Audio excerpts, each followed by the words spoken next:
ماشي منسوتا تري marka masaajidkii markii hawshii kelimadii waxay dhamaatay baanin yimid waa askaranay inaan xamar islahayn kaas balbalaar meesha leeyahay xamar ciyaalka xaafadda mutaqa ciyaalka xaafadda islahayn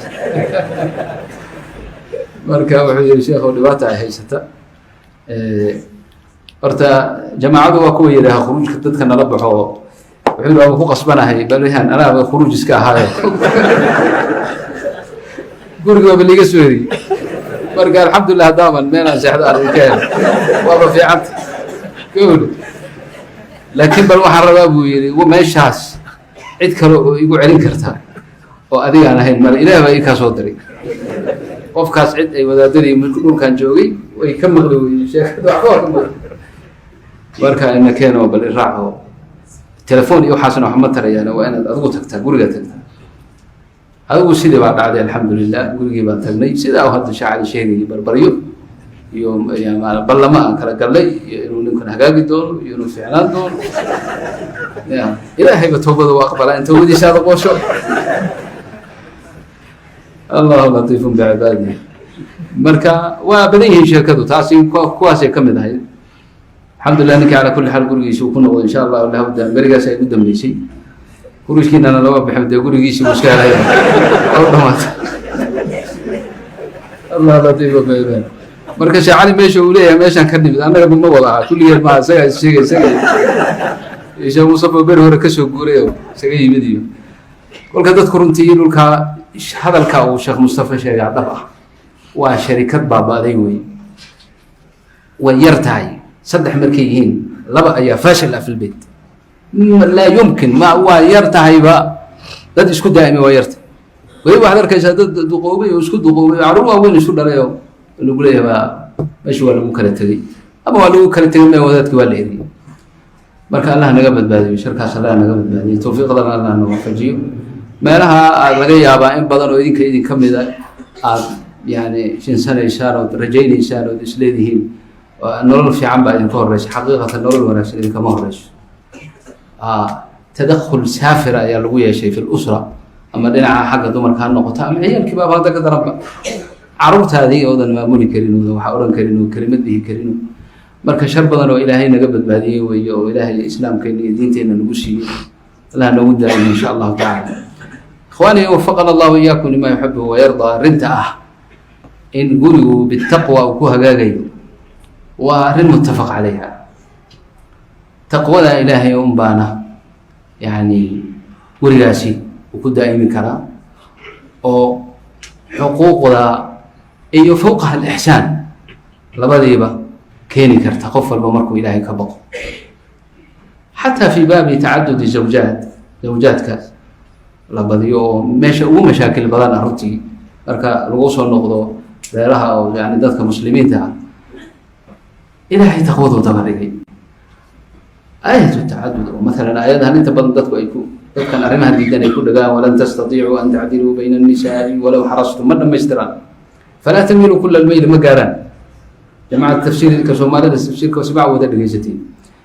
waxay ka dhigan sida ayuha alladina amanu la taqrabu as-salaa halkaas oo lagu joogsado ما دمشتنا فلا تميلوا كل الميل مقالا إلهي وحنا فيه كمال العدالة إلينا سورتوبين وهنا صح بشر باطل بني آدم باطل لا يمكن أن تعدل كل العدل لكن فلا تميلوا كل الميل فتذروها كالمعلقة حو إلهي دبلغ وإن تصلحوا وتتقوا فإن الله كان غفورا رحيما وإن يتفرق أمرك طلاق عبادنا يغني الله كلا من سعته وكان الله واسعا حكيما آيات دي عام كأهيد شامل كأهيد بإلهي دبلغ ولله ما في السماوات وما في الأرض ولقد وصينا الذين أوتوا الكتاب من قبلكم وإياكم أن اتقوا الله وإن تكفروا فإن لله ما في السماوات وما في الأرض وكان الله غنيا حميدا فك إخواني تقوذوا حصول كذو وبالجد والاجتهاد إيمانك الحمد لله إله باكوشي مسلم باتهاي مطيع باتهاي مصلي باتهاي كلما آد طاعة إلهي كد داشد في ذاتك نفت هذا كد داشد أسرة هذا طاعة إلهي كد داشد أعماشها صالحة هذا أدت مادد إيمانك أكو كرية إيمانك هدو كو كردنا تقوى دي بذليشان تقوى هذا هشان يا إسكبر داف يعني وسلوا ناكسناتي وأموركو هذاكتي جنة آخرة هي تقيم كم إذا إلهي معجل كاجر يا با نلوش هذه الدنيا كابا جنة كونو قريش سعادة الدنيا باب إلهي كسينا يا با بتقوى الله تعالى وطاعته سعادة ده يلي بانتا يرينتا يفرحا من اللي قبل يبسدوا دكان من اللي قوم قبل دولته ما سميا عند بحين كرتنا ما إلا الله إلهينا وحو كحري هلي ديدا سببه يالي ألا وهو تقوى إن هذه إلهي كبغضه وتقوى بتسطو وذكر كيس بتسطو كلما قفك كذكر بدنيها وكطاعة بدنيها وإلهي قلنا وانشا بدنيها أيو كسعادة الإمام بدنيها حديث كان صحيح كل أن وضع قرنا إلى نصوى مري نبي يقول لبن بوشة لبضوا بقى سحدين كلنا بني آدم كنا واسحدا وحيري إذا نام أحدكم يعقد الشيطان على قافية رأس أحدكم إذا هو نام 3 عقد يضرب على كل عقدة عليك ليل طويل فارقد فإن استيقظ فذكر الله انحلت عقدة فإن توضأ انحلت عقدة فإن صلى انحلت عقده كلها فأصبح طيب النفس نشيطا وإلا أصبح خبيث النفس كسلان. للعجب إخواني حديث كان أئمة كل قد وحي قصوا درينا ما يكوش في باب قيام الليل في باب صلاة الفجر كم يجي قيام الليل بلغ هذا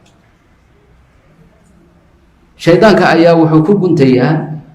رأسك أما قافية رأس أحدكم مدحيسة سدح كنت أو غيبي وهن لا أركن من والبابا وحو كطب عليا وكقريا عليك ليل طويل فرقد هبين لا يربط هيسة يسكسحهم أو حنا مركز سوق قدونت أما مسخوش أو قاعدة أما ساعات وكوق إلى ساعة التلفون هذا شيء كل هذا وعقد كاوي يسكسي جيف ولوي هبين لا يربط هيسة هاي marka haddii uu kaco oo uu ilaahay xuso waana sunna inaad ilaahay xuso markaad kacdo laa ilaaha illa allah dikrullah hal xabaa furmaysa cuqadkii mid baa furmaysa guntintii mid baa furmaysa haddii uu weysaystana tii labaad baa furmaysa haddii uu salaatuleyl tukadana saddexdiiba way furmayaan maxaa ka ratimaya oo ka dhalanaya fa asbaxa طيب النفس نفtiisu inay طيبtaho wanaagsan tahay أو نشيطة وحياة الجنة سعادة لبان فرحة أي ولا سوكع يا قفكاس وإلا هدو سيالي وايو أو كعي وايو أو طبعي شيطان كو طبعي ولا سيحضو أصبح وحوى بريستا خبيث النفس كسلان من نفتي سؤال خبيث تحي أو كسلانه عاجزة طيب النفس نشيطا وحاكدا ليس أخلاقي ونكسني وحنا وحي فينا أما قويس هالنقطة أما معاملة سي زوجة ولا لها النقطة أما عروتي سي سوق لها النقطة أما أمورتها حتى بناك مركو بحو شغدي سي سوق ذريو وأن نطيب النفس نشيطة وفرحانة وهالمشكلة المشكلة هي سني لأن سعادتي بقى إلهي قلبي يسكو شبه واللي بنسيه ولو فقير بقى هذا ولو يمنع وحبابها يسني تنكل أنا معاك أنا يسين وخبيث النفس وياي naftiisu ay xun tahay waxba u dul qaadan karin oo waxba waahin ba wax ka dhigay marka yuusan markuu nala sii baahina insha Allah mashaayixda inoo dhameeyay si baabka laga hadlayo qoyska dhexdiisu ay u hagaagaan acmaashii nubuwada nabiga calayhi salaatu wassalaam oo usrada dhaxalsiiyay aynu ku dadaalno oo gurigii reerkii wax kasta waa loo kulmaa cuntadii waqti baa loo kulmaa faajaintii kale iyo bahalladii la daawanayay mar baa loo kulmaa haddii la rabo waxyaalaha kale o dhan waa laysu waqti dikriga ilaahay loo kulmana ha la samaysto oo reerkoo dhan ay isu yimaadaan oo xalaqatu tacliim la sameeyo oo ilaahay la xuso oo qur-aanka la akhristo oo xadiistii nabiga la akhristo calayhi salaatu wassalaam halkaa maxaa ka dhalanaysa malaa'igtu inay soo degto naxariistu ay soo degto ilaahay uu xuso muddo yar kadib waaba la arkay waana la jarrabay in badan oo reero oo mashaakilkooda la xallin waayay muddo yar kadib xalaqadaas dikriga ilaahay markii ay sameeyeen إلهي دبتدي وقت القادم ملائك ما ماشي تيم الشياطين تيم ماشي ويسكت أمور تان أمور غيبي وي وحنا اللي قاريا بمجاهدة النفس وأنا اللي أقول وحكا ستاساك هذاك درسينا دقيشتو تفسير عاوزو دقيشتو مسجد كتكتي أما درسي كلا كنت حتى محاضرة سيدنا هذا فردي وأكو سهلنتي لكن قولوا إن هذا سلانتي عروتي أنت سصوهر فريستان هذا حديث النبي القرآن كآخرستان وأن هذا مجاهدة بدن أباهن وأنا أهم أسباب تقوى وين يحكوها قاقان وين وأنا سنة النبي أصحابه رضي الله عنه خير كأن النبي كما قال صلى الله عليه وسلم كل يوم ذلك الجرين خير كاسة وجود من جرين kusoo dhawow dugsiga Maka online ee barashada Qur'aanka iyo axaadiista Nebiga adoo jooga gurigaaga ama goobtaada ganacsi waxaa kugu diyaara macallimiin khibrad iyo waayo aragnimo u leh barista Qur'aanka iyo culumta shareecada haddaba waxaad ku baran doontaa dugsiga barashada Qur'aanka iyo tajwiidka barashada higaada barashada luqadda Carabiga barashada tafsiirka barashada axaadiista Nebiga qoristu way socotaa waxaana la qaadanayaa arday cusub fadlan hore u gaadh nagala soo xidhiidh lambarada shaashada kaga muuqda